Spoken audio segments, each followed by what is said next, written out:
You want to be honest with yourself.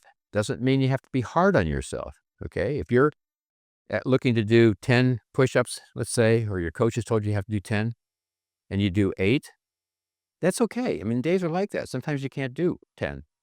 But I found that what really worked for me is I chose early on in 18 not to lie to myself in that little voice inside your head, the one you can't hide from. I really decided I wasn't going to lie to myself. If I only did 8, I was only going to do 8. I wasn't going to beat myself up over it, but I wasn't going to pretend like I did 10, and that's really served me well. You can't pretend to overcome your fear. How many times have we heard that in life? Just set your fears aside and go ahead and you can't do that, okay?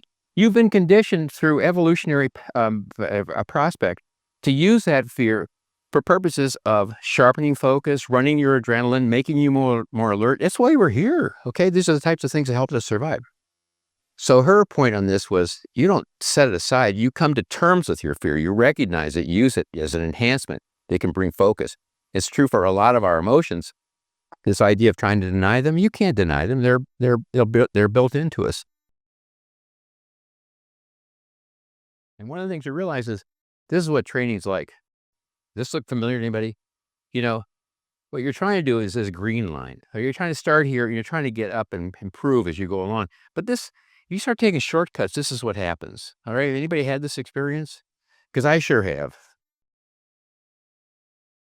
Barbells are king. You can't, the bar don't lie is the old story.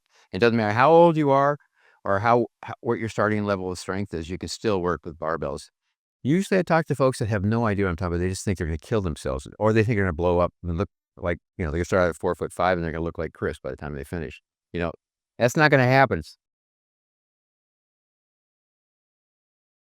But it also gave me 2 years to think about the mistakes I had made.